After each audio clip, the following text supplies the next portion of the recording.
Welcome. This is Jeff and Tony Brabeck of Our Little Sparrows, Pregnancy and Infant Loss Support. Tony is a birth and bereavement doula, and both of us are certified grief recovery method specialists. We combine these two services to create Our Little Sparrows, providing you comfort, support, and hope. Welcome to episode 1. We're super excited that you're here to join us. This is a brand new YouTube channel, and we're here specifically to journey with you through pregnancy and infant loss. Mother's Day is coming next Sunday. This holiday brings joy for many, but it can also bring pain and sorrow for others. What about the mothers who have lost a child, or a mother who held her stillborn baby, or a mother who miscarried her first child? You may not see their child, but those children made her a mother too. To add insult to injury, most of us are under orders to shelter in place and remain socially distant from our extended family and friends at this time. So, how do we honor our babies during Mother's Day and amidst the quarantine? In this episode, we are going to offer tips and ideas for celebrating motherhood on this special day. Subscribe to our channel and ring that bell to get alerts for when we post a new podcast every Sunday. Stick around, we're going to get started right now. You may or may not yet be aware that today, Sunday, May 3rd, is International Bereaved Mother's Day. The first Sunday of May is a day reserved to honor you, a mother. Traditional Mother's Day doesn't always allow for a safe and sacred space for mothers who have experienced the loss of their child. Grief in general is still taboo in our society. Grief for a baby that died during pregnancy or early infancy is more so taboo. International Bereaved Mother's Day was created to honor mothers. It holds a safe and sacred space to honor their babies and children without the expectations of traditional Mother's Day. It doesn't go by how many children you are raising or have raised. It honors motherhood and the heart of a mother. You are a mother, and today we honor you. Mother's Day, celebrated on the second Sunday in May, can be bittersweet for mothers of pregnancy and infant loss. We want to honor and celebrate the mothers in our lives. Maybe we ourselves may have other living children. But our loss adds another dynamic and layer of grief that not many will understand. On top of that, being in quarantine can amplify our emotions, fears, and anxieties, making Mother's Day even more challenging to navigate.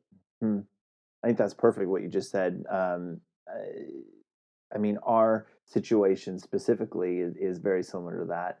Um, maybe you could share, our experience and how that can, having a living child during Mother's Day, um, in addition to your losses, how that can add that dynamic. What does that dynamic look like? Yes, I think sometimes people might think that once you have a living child, that everything's okay and that you're happy and fulfilled and Because we you have a living child. yes, we had Olivia born in 2013 and she passed away the same day she was born.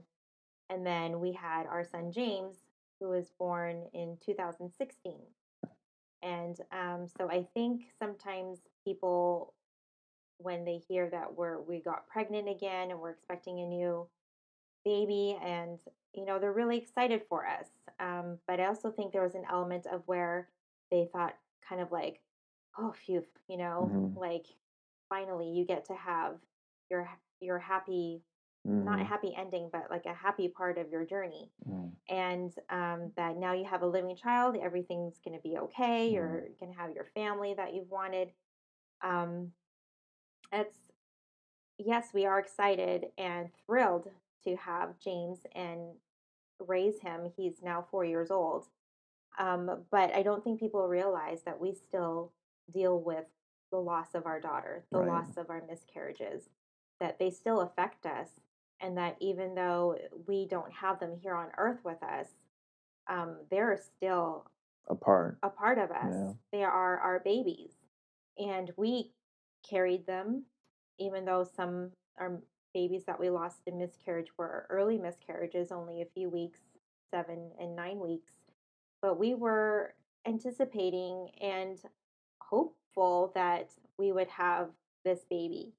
And so we were excited. And, as any parent would be, you start, dreaming and kind of planning out your future, bringing home another child. Hmm. And then that doesn't happen.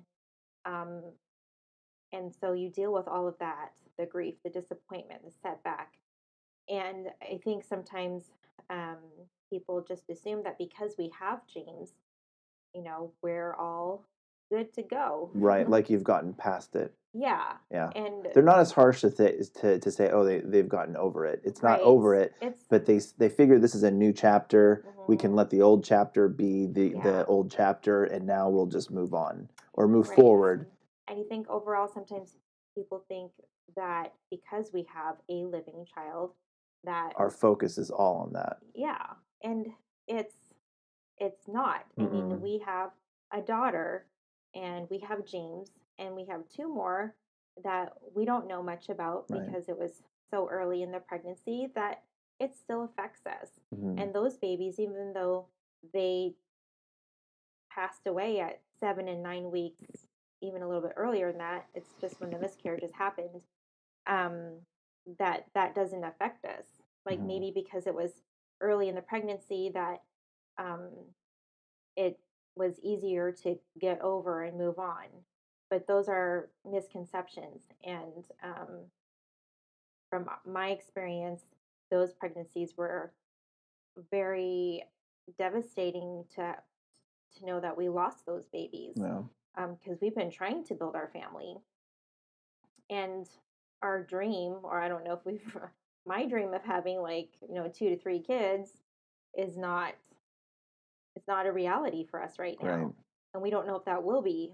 So, motherhood is not just about having babies that we get to bring home and raise. Right. Motherhood is about all of it, which includes loss, disappointment, and setbacks, Hmm. and just not being where we had hoped we would be.